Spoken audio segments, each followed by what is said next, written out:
the Numinous Podcast with Carmen Spaniola.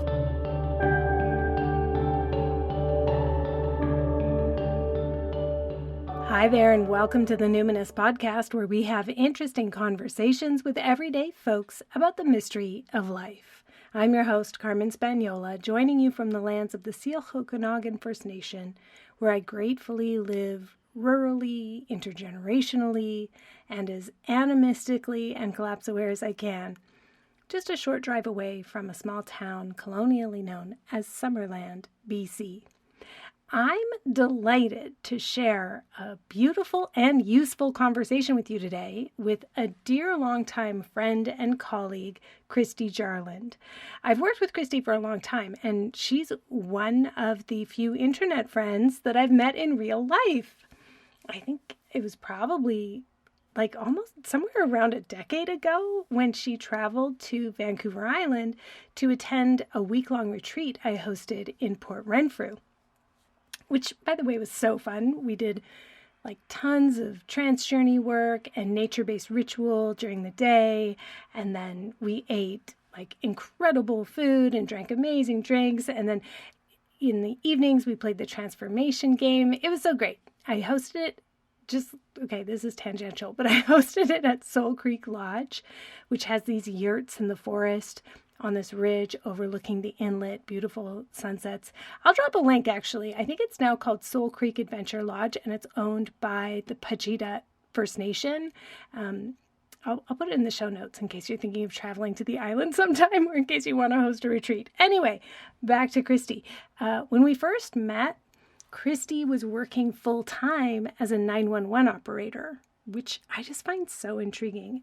And she was working part-time doing soul salons, these monthly gatherings, doing very similar work to mine, actually, very intuitive, somatic type work.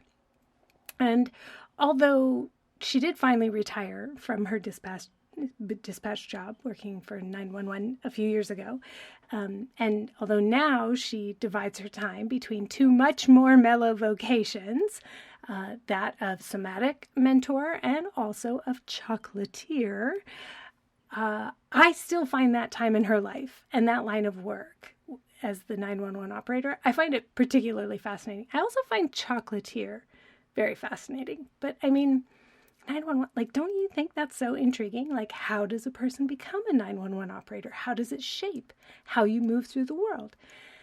Well, now we get to ask. And I'll tell you, this episode really brought my situational awareness into focus. I'm a person, as you know, like, I love me a good prepper plan.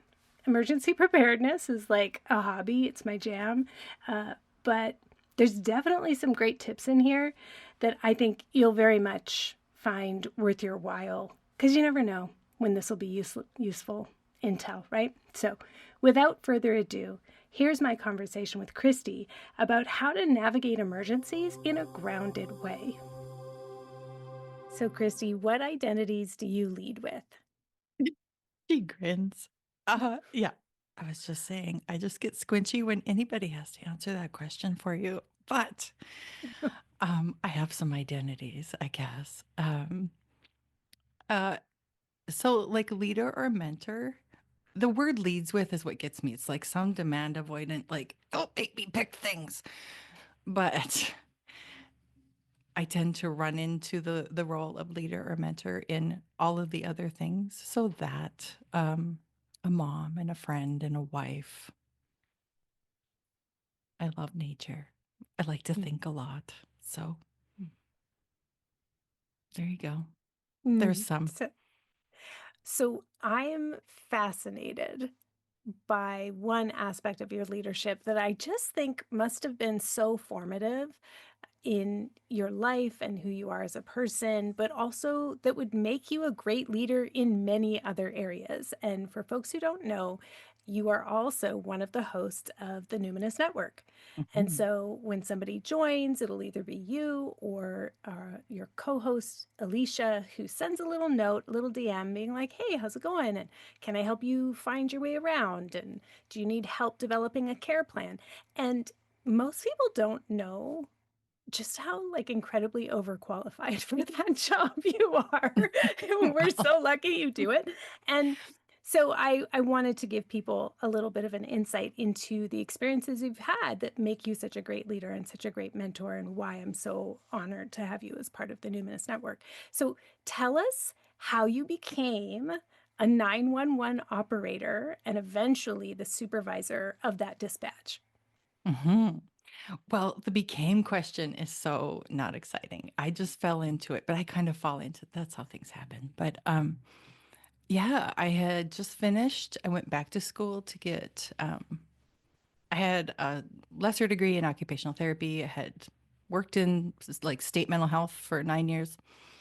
Went back to school, thought, oh, I need a PhD in psychology, but I didn't need that. And so I was I was actually working on figuring out that that was the case. And then I had this other job as a manager. And then my neighbor, sort of across the fence, shoot the shit, was like, hey, you want to, she worked in dispatch. She's like, you want to come work in dispatch? I think you'd be good at it. That was it. That was all. That- Yeah. Okay, well, what was the training like to be a 911 dispatch? Oh, well, a lot of it is on the job. Okay. Um, And more so now, when I started, we actually did go for there's some things you have to get, like the right level of CPR and emergency medical dispatch. At that time, we also did a week away type training at like the state law enforcement academies where it was held. And that's not for our agency anyway. That's not, just cost and staffing. It's not as common. But a lot of it is on the fly. And especially in smaller agencies, in our agency, it was on the fly with a little bit of, like a training manual that we check through. And I helped develop that into like a more robust kind of, I don't know, regimented isn't the right word, but a program. But for most people, you learn a lot of it, just you have to do it. And how was that when you took your first call, like by yourself, or like I imagine you had lots of supervision for a long time. Maybe they record your calls and that sort of thing, but at some point the training wheels are off and Yeah. it's just you. How did that feel? It's so funny.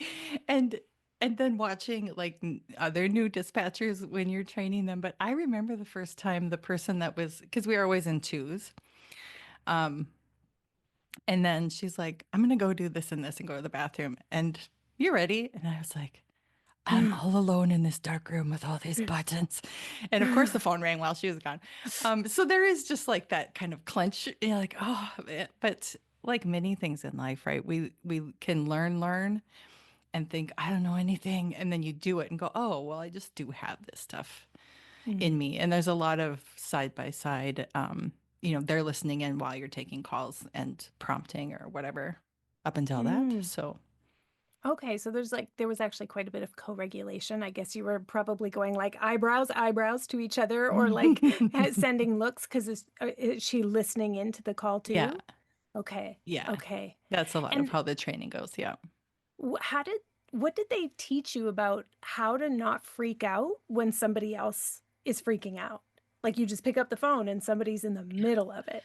I I don't know if they did teach me that. I mean, they're right. I was that kind of trainer. So you said, well, oh, the job might have taught you to have some skills, but also like I came into the job with skills that, and ways of looking at the world that maybe was different than other people. So a Like lot what? of it was Can you like, say more about that oh, though? Like what? um, like I already had a way, right? I worked for 9+ years in mental health, right? Okay. Already. Hmm.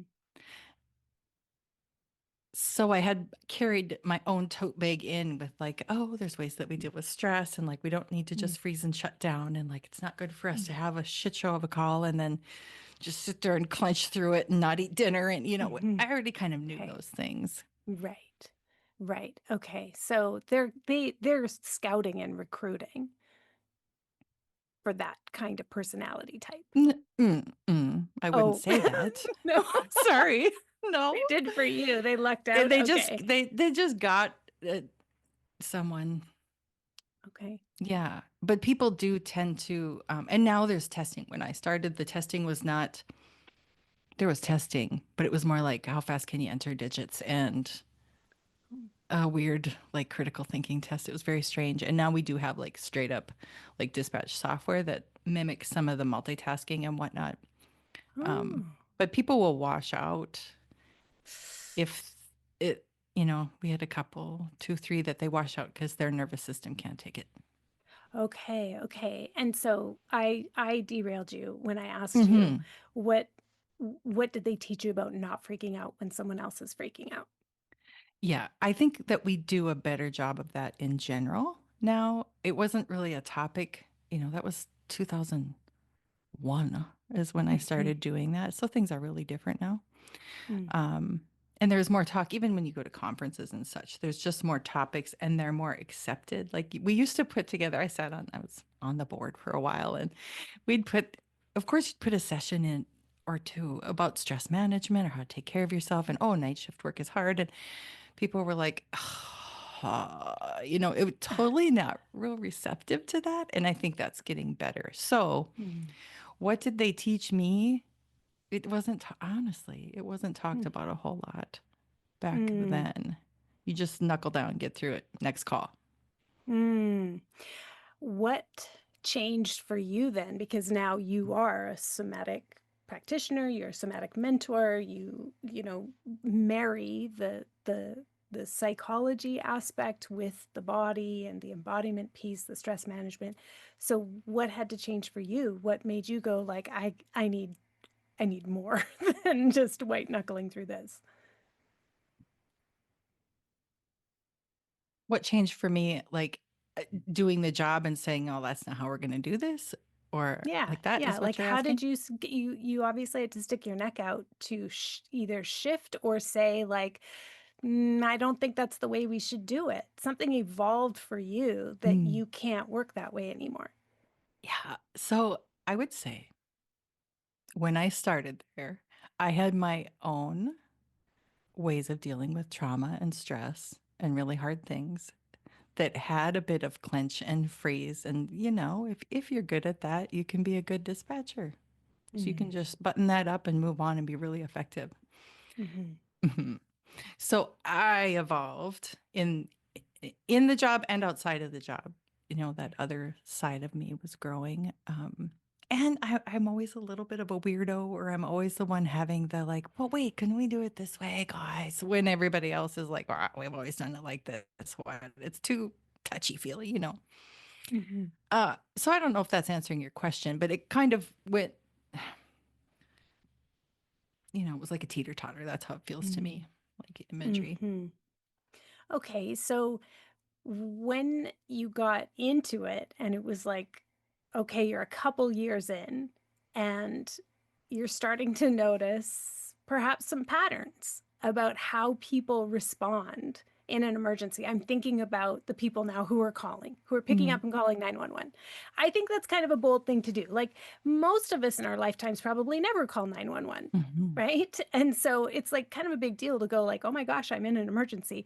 What did you notice? What patterns did you see about how people respond in an emergency? Could you kind of be like, oh, they're in one of a few different buckets. They're either going to be calling super dysregulated and like hyperventilating, or they're going to be underreacting, or they're going to be giving me tons of information, but it's not what I need. Like, what did you notice in general about how people respond in an emergency? Mhm. Well, your buckets were pretty good, Carmen. Oh, I mean, that's pretty good. Yeah, that's so right. You just get a gamut of people. You get some, and just like a side note to a bit of how we were talking earlier. So most dispatch centers don't just answer 911. You mm, have the 911 and you have these other lines. It- we called them admin lines where I was, but and 911 has a different ring to it okay. as versus the other one. So when it rings, here's my point. When it rings, you go, "Oh, it's 911." versus how you respond to the other one's ringing. However, the same kind of call could be coming in at the same moment. And one person, like you said, it's a bold movement to dial 911. But you could get the same kind of call on one that you maybe think is just like, oh, Non-emergency. my neighbor didn't mow their grass, you know? So, Okay. so nervous system wise, there's an interesting thing when the 911 rings. And Mhm. then to answer your question, so you approach that dial in a different way. And then right, you have people that can be like they're telling you things in the most calm way, and then this happened, and then I found. And it's like, holy crap, you found what? You know, and it's either like kind of crazy or that's not a nice term, but you know, something like there was a pig in my vestibule and I don't know where it came from. I live in town. I'm not even lying. But um but it can be something super traumatic and intense with just like this matter of fact, you know how you can be. You can just kind of Mm-hmm. close down, focus in, and just say the things, and you would have never guessed they're going to tell you what they told you. Right. And then Really some, low affect. yeah, And right. I bet did you have to sort of clarify with them a few times then to make sure you'd heard correctly? Because they're like too calm. I, my knee jerk answer to that is no. It's like, okay, all right. And you Okay. just clarify like you clarify. Okay. And you Okay. get, I mean, so quickly have to just like meet, match, feel what's going on, respond, right? Mm. So, and Mm. on the other hand, you can have somebody that is wigging out, telling you too many things all at once, and oh my gosh, and you can't even sort out what's happening. And by the end, you figure out that the dog got out and they're chasing the other person's dog. You know, like, Right. yeah, Okay. Okay. literally, and of course, the vice versa, and some places in between there. Right. I'm so tempted to ask you what are the wildest things you experienced, but I'm not going to because Don't do it. it's other people's most stressful moment, I bet. So all the listeners who are like, tell us more crazy stuff. Again, Mm, that's not the word. Wild stuff.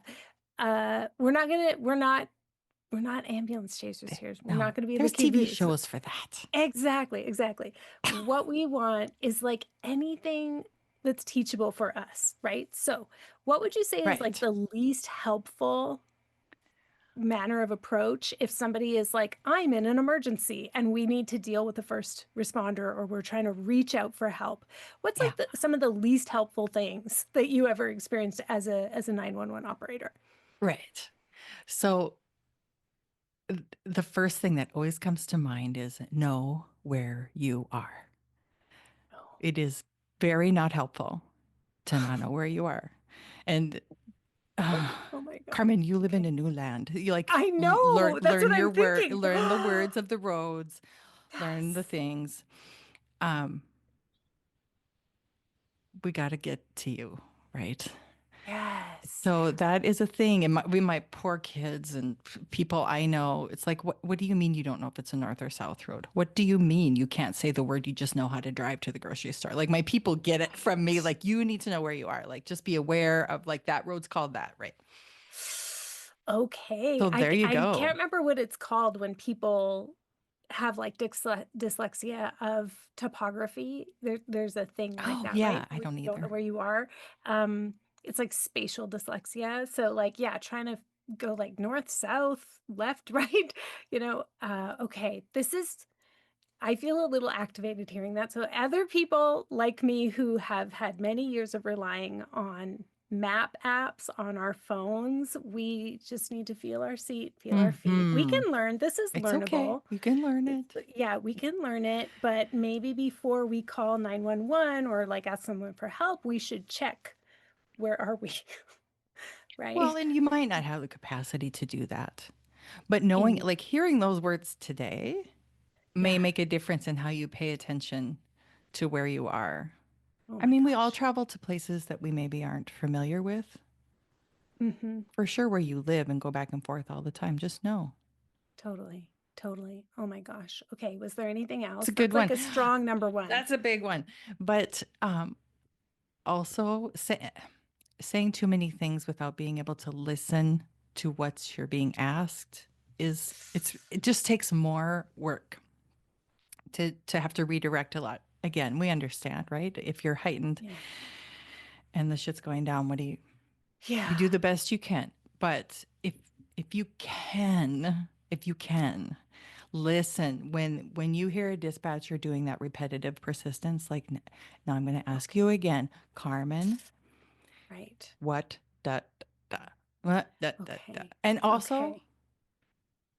don't keep saying loudly and repeatedly that I need to do something and I need to do it faster.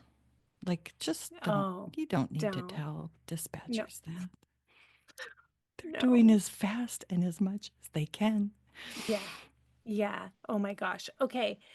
I'm thinking of like a parallel thing that we do in the Numinous Network, right? When we have calls where we're going to open it up for like a little bit of witnessing or a little bit of coaching, the little phrase that pays in the network is lead with your need.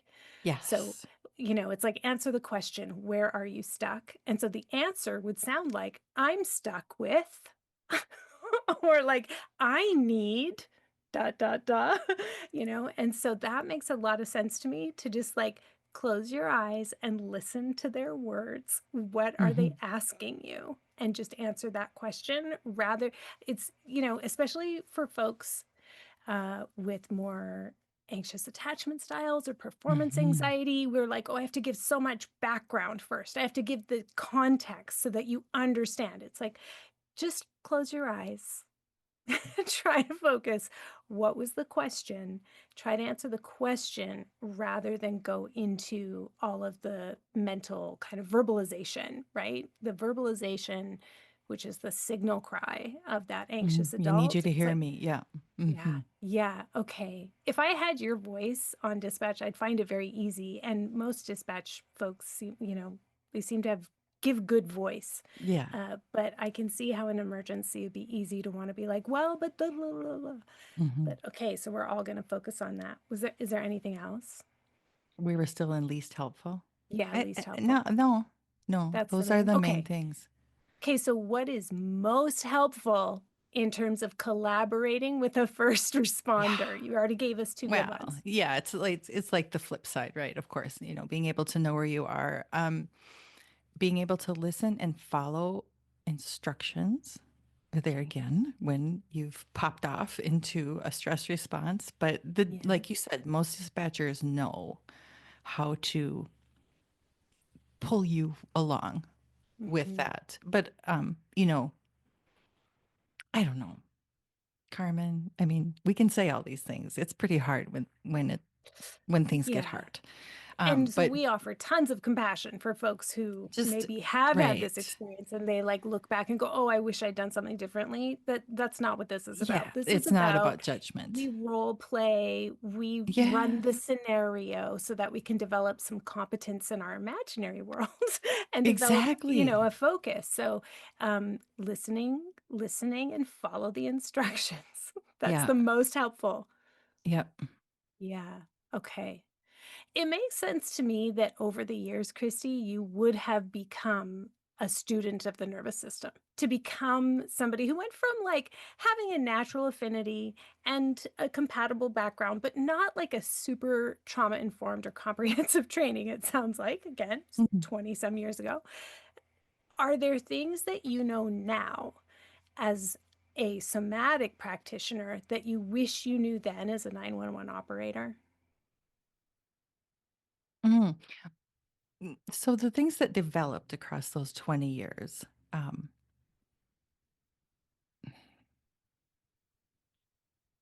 like moving towards being able to train people to be aware of their nervous system when they're taking calls, to get up and and I shouldn't say, I mean, it wasn't as hard as all that, but I mean, we all would be like, "Oof, that was a big one. Do you need to take a walk or something?" That was part of the culture, but being more overt about that as I became more aware and more confident, maybe in my Mhm. knowing,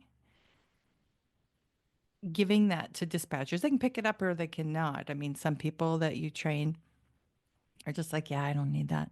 But whether they do or don't. But knowing that sooner, um,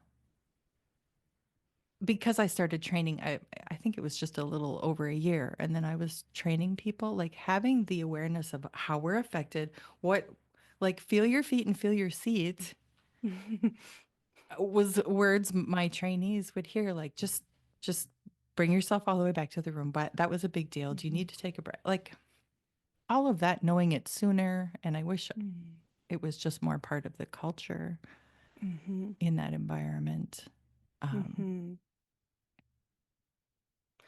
yeah.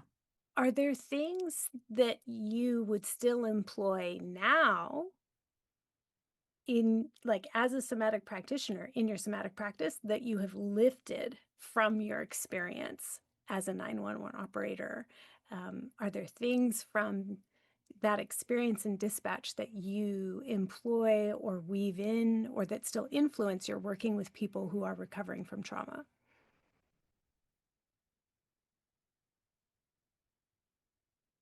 Aside from your great vocal I prosody, was by just the gonna way. say, like the voice is a thing, and my voice has like that wasn't a thing. I had that before I went to dispatch. I got accused or not accused.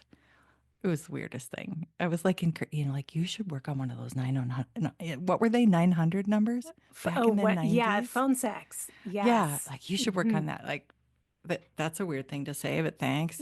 Um, so I have the voice, but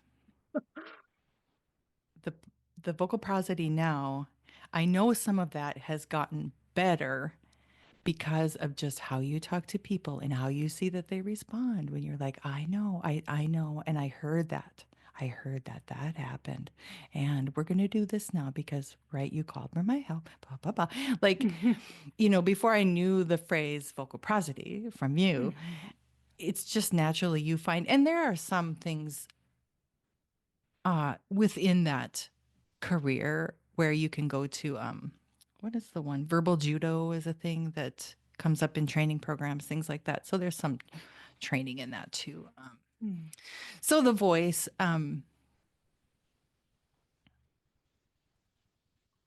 it's something about approach and being able to meet and match when like holy crap, yeah, and then being able to bring that down to, and now we're going to do this because this is what's needed now. It doesn't, I don't know if I can give you a bullet list of like this maps onto somatics and somatic, like the Right, mapping doesn't quite, it may be right. just, But that makes yeah. sense to me. Like you said earlier, the meet, match, and guide. We talk about this when we're training facilitators, when I'm training facilitators, when in lots of different areas, you hear pace, lead, right? It's like, I'm with you, and now I'm being a little more directive. But I think that notion of the meet and match, like, oh yeah, no, you are in trouble, friend. Yes, and I'm here to help you. And so here's what we're going to move on to next. So now in collapse, we are living through what many people call the long emergency. And for Mhm. folks who are newer to the podcast, if you're kind of fuzzy on what I mean by collapse, there's like certain uh, signature episodes that I can link in the show notes, but there's over like 30 episodes on collapse on the Numinous podcast. But in a nutshell, collapse is the converging emergencies of large scale cooperation dilemmas for which there are no easy answers. There's no like 911 we can call, right, to help us deal with the rise of fascism and economic collapse and climate emergencies. They are just all happening now. But I'm curious if there's any advice that you, with your unique blend of backgrounds, that you share with your clients now, and that like you might share with us and listeners about best practices for navigating the stress of these times. Like, what's helping you navigate life right now? Mhm. So the feel your feet, feel your seat comes right up to the top. Like that notion, if you can really get that, and I have to say, in in training dispatchers, the ones that like got that phrase, how it paid, Mm, there it's just such an embodiment. So there's that. mhm, But if we think back about what we talked about as far as like what's least helpful, what's most helpful when you're calling 911. Mm-hmm. Um, know know where you are and what's happening. In a more symbolic way as Mm-hmm. well as literal. Mm-hmm. Right. Like, so you mean like, okay, it's 2025 in America. This is autocratic rule, or this is tyranny. This is fascism. This is, like, is that what you mean? Like, call the thing Mm-hmm. what it is, Mm-hmm. and Mm-hmm. then kind of look around your surroundings. Is that what you mean? Yeah. Yeah. Like, can you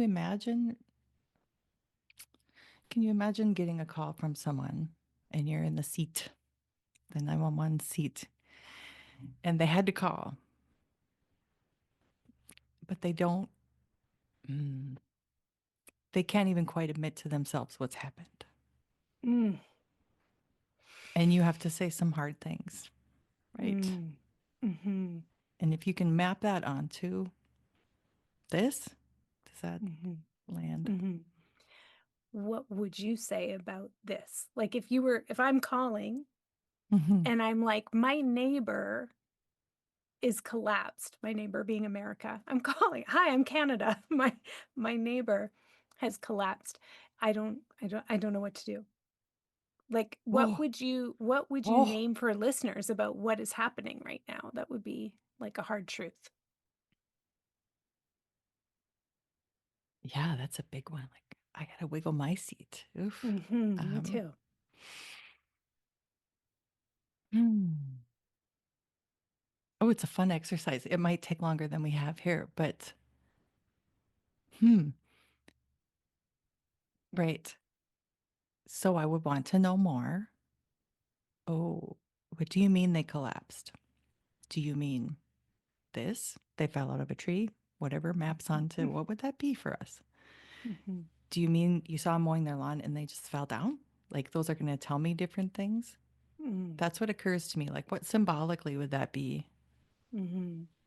I can't quite, I don't know. Play with me. Can you grab Well, on? I'm not sure if I can yeah, grab I'd be onto like, okay, pieces. well, there was a student walking down the street and she got like abducted by people who say they're from the government, but they're not, but they're all just wearing black. And they just grabbed her and she was screaming, Or Mm, it's like these guys in a SWAT car just came to a school and they like took this child and they've been deported, like it's like they are abducting people like that sounds nuts. That's insane. When I mm-hmm, say that out loud, it's 2025, but mm-hmm. we've seen the videos. This is happening like that. It's hard to um I sound like a crazy person. I sound like I'm ranting like a lunatic, Mm-hmm, that I'm freaking out. Everybody's acting normal, but there are mm-hmm. people abducting people from the street, and they are from the Yeah. government. I sound like a conspiracy Yeah. And you theorist. know what's Yeah. occurring to me? Like, I can't reach in the right direction, evidently, to map that onto like, and then what would we say to do? What's occurring to me is like, and then somebody would be asking you questions to try to verify that would make you feel more crazy. Right. And the Like, person, I mean, oh, it's like a few different strings we're pulling here. But if the person on the other side of the idea mhm. is part of that establishment, Oh, right. mm, Right. Oh, but mm-hmm, they're police. Oh, but no, that's mm-hmm. fine. They're just doing their job. That kind of thing. Yeah, there's like a whole other line of conversation there. But Right. um, yeah. So, okay, so let's just say Mhm. this is actually happening and you feel like a crazy person because you're trying to call the authorities to report the authorities. Like that's that's where people are at, right? And Mm-hmm. so given that that will make you sound like you are unhinged and might get you a phone call, you might be Mm-hmm. getting a knock on the door from authorities. Instead, we would be turning towards support networks or like trusted others or Right. like other people who are like, yes, I also saw that, or yes, I'm Yes. seeing that. Yeah. And so when we're like making eye contact or we're like gathering up together, um, I mean, I can imagine one of the practices that I would think is like affirm and validate, like rather than kind of keep escalating each other up, really just affirming and validating, like, yes, I saw that video too, Yeah. or like, yes, I heard they came to the local school too, or yes, I know somebody who has sort of gone into hiding because they're worried about their immigration status, or like, yes, I have stopped crossing the border. Well, I did a long time ago. The last Trump administration was like, I'm not going over there. I'm not going across. Yes, I'm going to affirm and validate that Right. I'm experiencing those too. So we're Yeah. like, it's kind of like kind eyes. We're making eye contact with each other and Yeah. like affirming and nodding, like, Yeah. yes. And this reminds me of like back to the initial question about like what do we do or what helps navigate the good dispatcher, the seasoned dispatcher knows their resources, knows what works well in what situation, employs them, knows how to use them, and is creative when it's like, whoa, this doesn't even match anything we've ever done before, but we got this, this, and this, and ooh, you could use that like that. And that skill Okay. seems to map really well onto this predicament.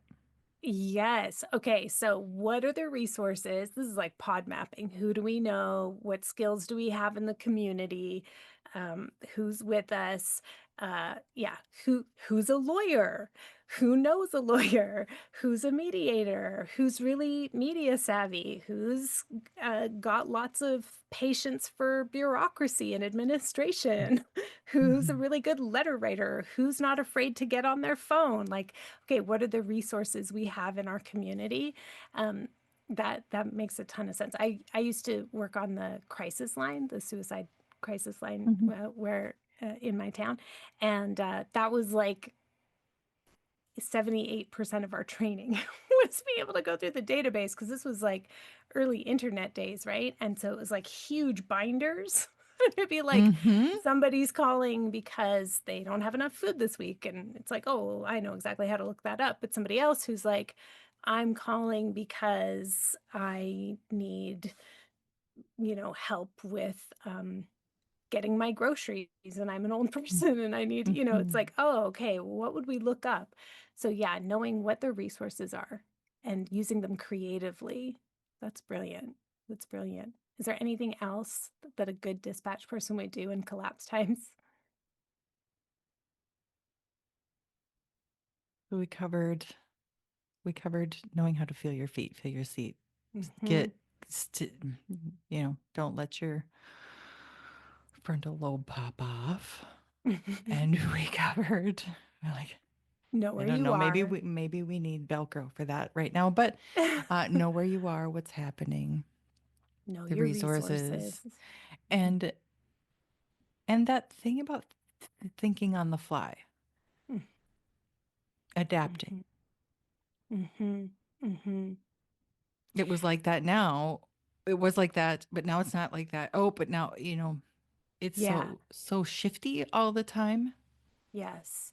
Yeah. When we think about the moments of need, this is something that I train people uh, to be a teacher. It's like there's 5 moments of need. You're learning something new.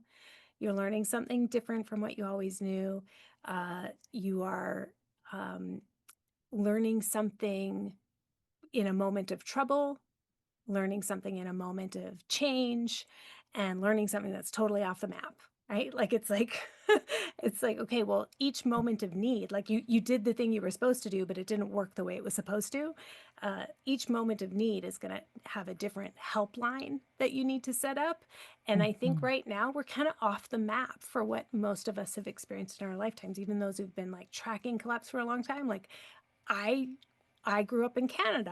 I haven't grown up in, a country that has had a dictator before. Mhm. So I don't, I haven't grown up in a country with like extreme suppression of free speech, let's say. Mhm. But there are lots of people who have. So we could learn from friends in other countries. We could learn from documentaries. We could be like thinking more creatively for sure about what do we need in this moment of need, that how are we going to use what we have.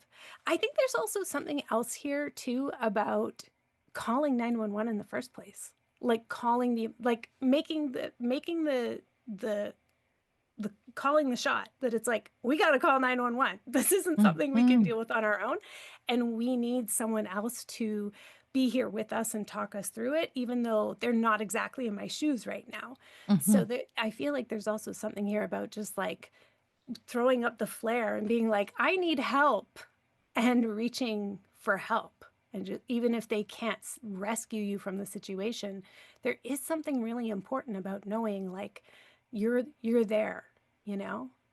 So I offer that to all the American listeners, especially like I'm here, we're here. I'm the neighbor on the Mhm. other side being like, oh my God, we have to help Do I need these to call people. somebody for you? Yeah. Exactly. We need to call somebody for you. I'm throwing you a helpline. Yeah. Yeah. Yeah. Yeah.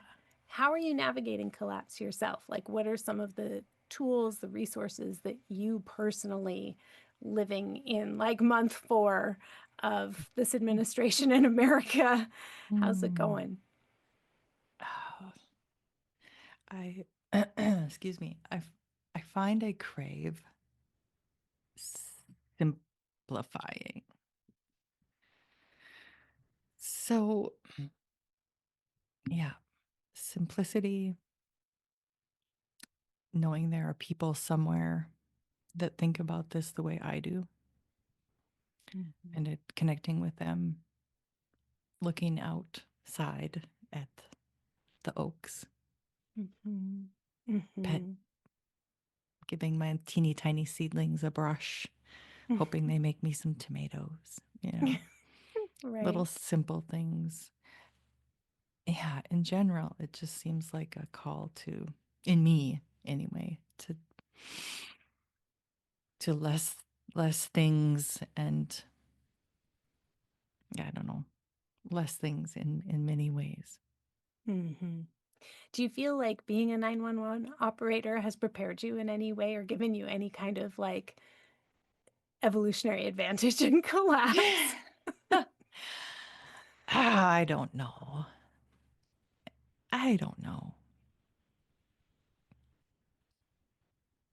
It feels like one of those things where you just lived it and breathed it, so it's just part of you. I don't know. Yeah. Yeah. Okay. Here's the thing. A thing. Having enough calls over enough decades, there is something that gets pretty clarified about what matters in the end. Mm. Yeah. All the other things can be happening, but then there are those calls where all the other things fall away. How would you articulate what matters in the end?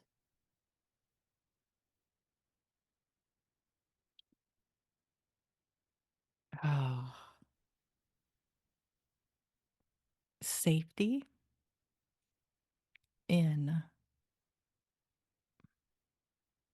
nuanced ways. I need to know I can get help. I need to know I'm going to be taken care of. If you imagine the ways that safety get abrupted that make people call. And efficacy. There's ah,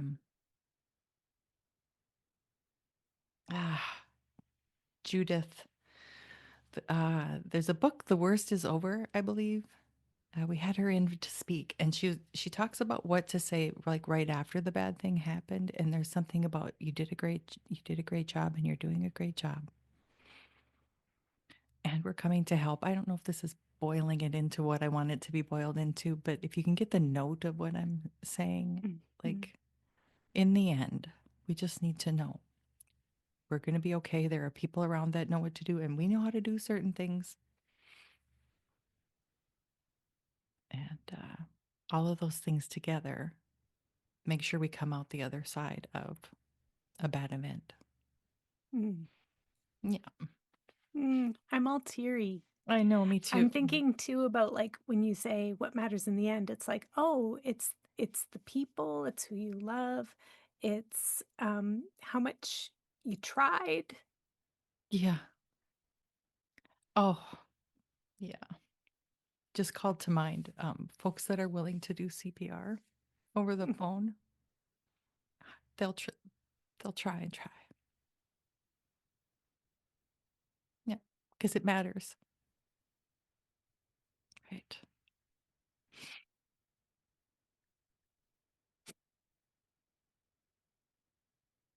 Yeah, Yeah. it does matter. Sometimes trying even when you know it's probably not going to do anything. Yeah. It still matters. Yeah, there's like the dignity of it. Yeah.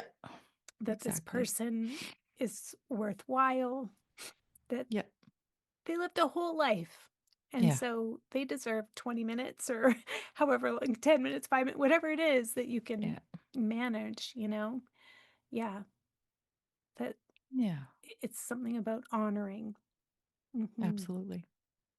Mm. Mm-hmm.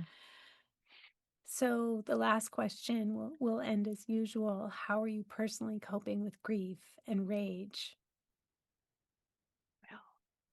Well, I have to get my hanky out. Yeah, And I know. I'm like, I that's have to blow my nose. but that's part of how we deal with grief and rage. We have hankies. Um, so I do the things we do. I breathe. I listen to my body to the best of my ability. Sometimes I have to tune out from that too. Um, I already mentioned the plants. Um, Cooking or baking something, and getting in contact with people where I don't feel like the outlier. Mm. Yeah. But Mm. other than that, it's the little things. Take a breath, pull a card, Yeah, plant pull an something. oracle card. People are lucky that you bake to deal with your grief and rage. Folks may not know this. You would have had to be a very careful reader of the acknowledgments of the Spirited Kitchen, but you and your daughter were recipe Oh, testers for yeah, that's me. right. And so you got to see and give feedback on things, and that's a very sweet.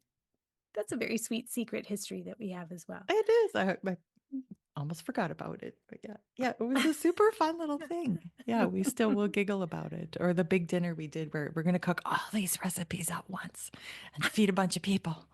We had so much fun. That's so awesome. Thank you so much for sharing your wisdom, for sharing your vocal prosody, and just being a steady influence in the network and now with all the Numinous podcast listeners. Christi, it's great to have you on the show. Thank you. Thanks so much for having me. It was a blast. We got to cry together. It's always great. Oh, it's always great. Okay, my friends, forgive me for like making that left turn and taking us into a big abstract thought experiment around collapse with me as like Canada calling 911 for my neighbor America. Uh, but I think we still ended up at a really tender and really useful place, really genuine place, because it's something I know I feel viscerally as a witness to all my American friends and clients and followers and readers and all of that. So I really appreciate what Christi shared. Christi, who is American. We got to keep our heads. We got to maintain our situational awareness. We got to do our best to stay grounded, to focus, and to just try as hard as we can to honor each other's dignity and to lend a hand and know that our effort has honor and is worthwhile. Now, you'll bump into Christi if you join us in the Numinous Network. She sometimes leads the contact nutrition drop-ins, and I'll also put her website and her Instagram in the show notes.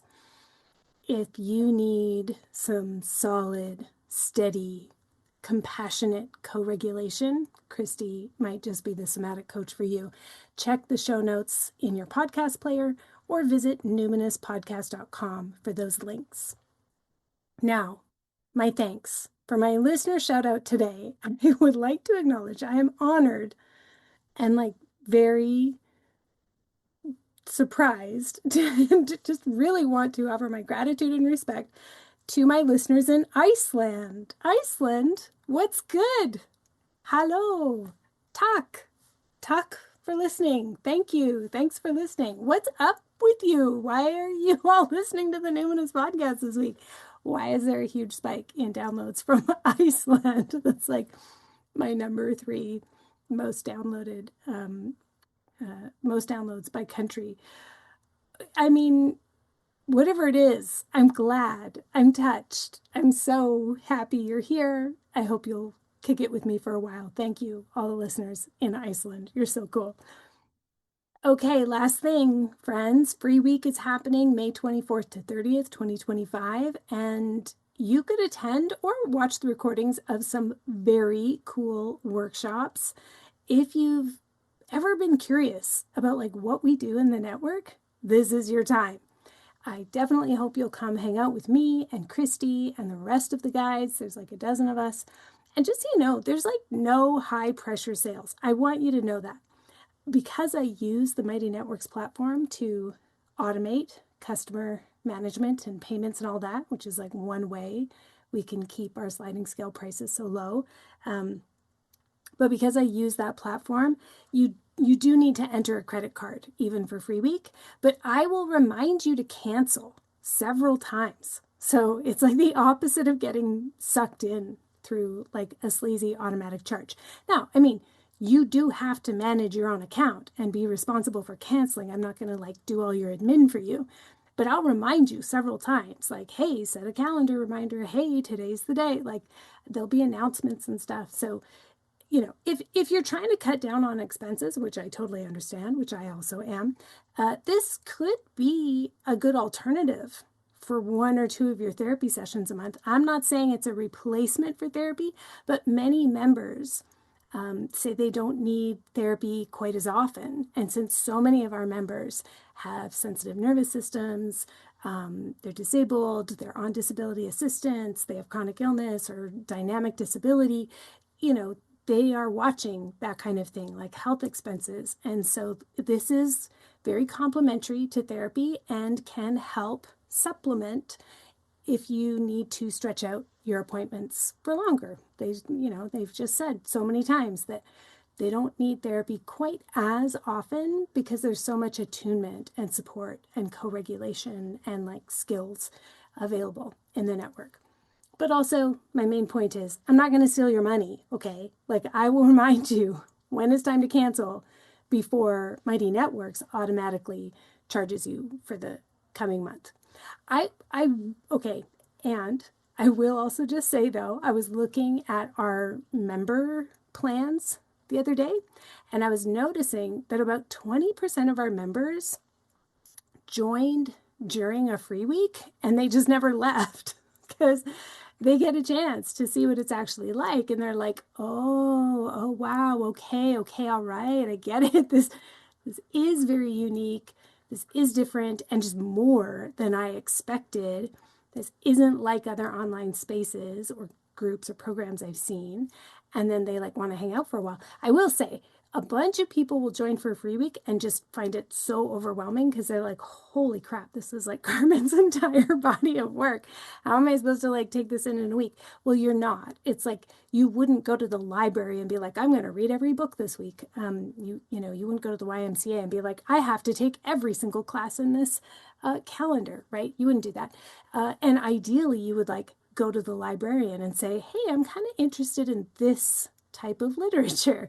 So that's what Christi does. And also Alicia Siriani, our other host, they'll DM you right away and be like, hey, what are you looking for? What are you here for? And they will help create a custom care plan for you based not only on what you're interested in, but also they'll be like, what's your capacity?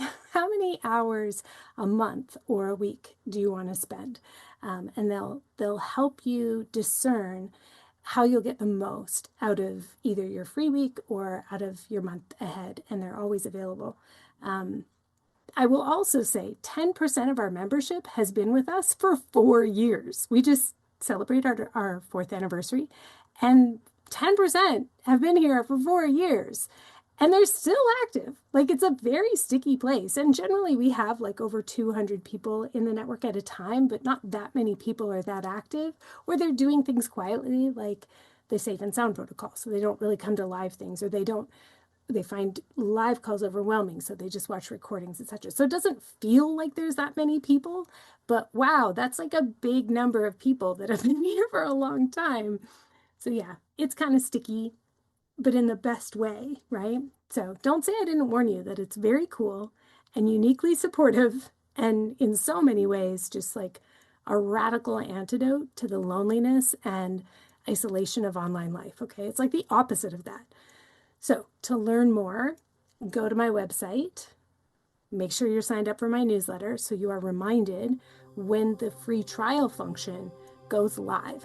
You sign up during any of those days in that period. When you sign up, you'll get 7 days free from that date. So check out the live schedule for what's coming up for live sessions in the Numinous Network at carmenspagnola.com. CarmenSpagnola. Until next time, take care.